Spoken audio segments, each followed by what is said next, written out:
Yes, welcome back to Cambridge. We're outside the Senate House, where the university's 800th anniversary celebrations will be launched tomorrow. Let me just tell you something about the Senate House. If you think being a Cambridge University student is all about industry and study, in 1958, a group of students managed to hoist up an Austin 7 onto the roof of the Senate House as a prank. I'm not sure that the authorities saw it that way. Now, for people like me who've studied here, obviously the celebrations are of huge importance, but actually Cambridge University has affected everyone's lives, from the discovery of DNA to how we play football. Let's look back at how it started all those centuries ago.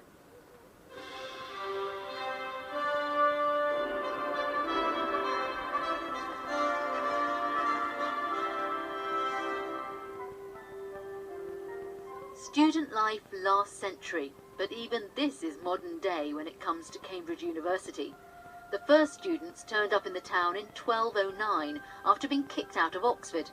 They set up their own centre of learning, but it was all a bit unruly, and 75 years later, one man took action.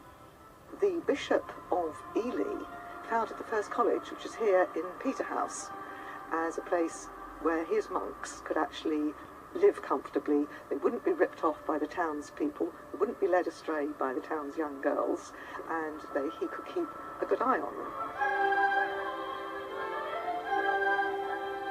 Despite being more than 700 years old, Peterhouse is hardly frozen in the mists of time. It's still a thriving college, but it has a bit more competition these days.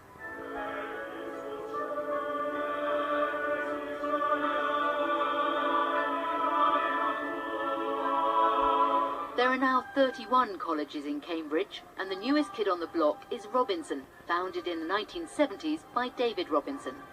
He was a local man, born in Bedford and raised in Bedford. He was very much a self-made man, worked in his father's bicycle repair shop, and then went into radio rentals and latterly into television rental, where he made a huge amount of money. And he gave most of his money away, and the college was one of the major benefactors of that.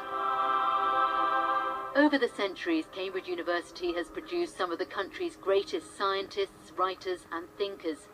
The students here today know they're treading in some very famous footsteps. You're very conscious that you're standing on the shoulders of giants, really, when you're in Cambridge. I mean, you walk through Trinity and you walk past the rooms where Isaac Newton worked, and you realise that you're in a continuity. You're just one insignificant little person in this great sort of cavalcade of history. The university says it wants to celebrate its big birthday in style, but it's not just looking back, it's also looking forward to the next 800 years.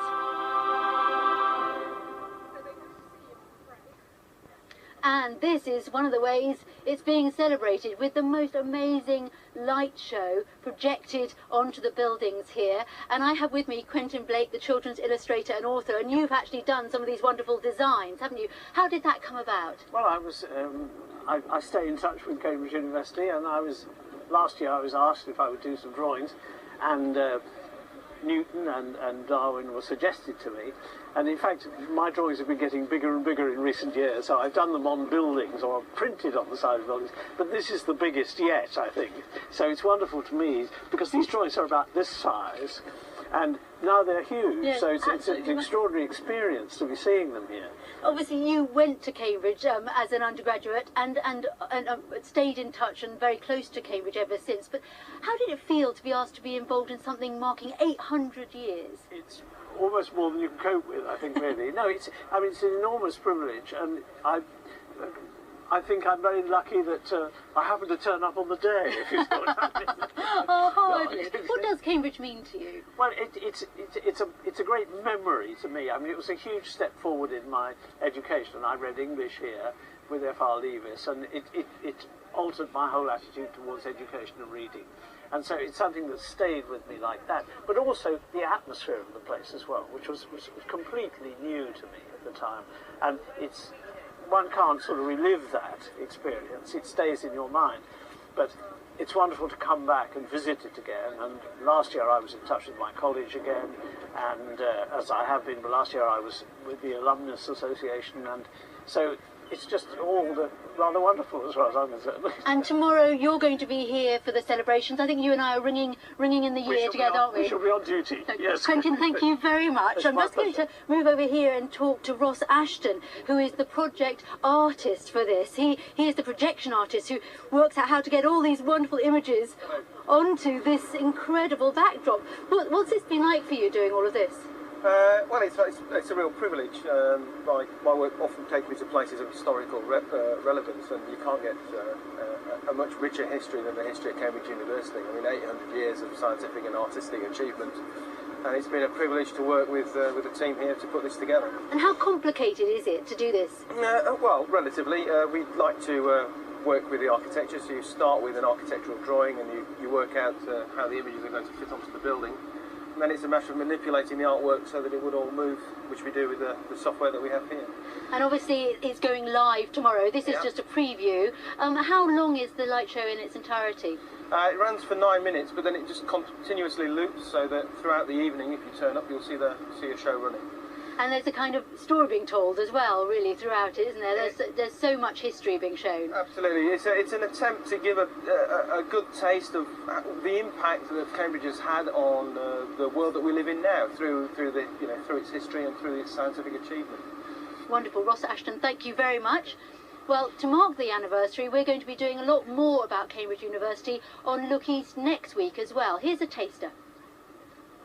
It's the top of the tree when it comes to learning, but just how easy is it to climb those branches?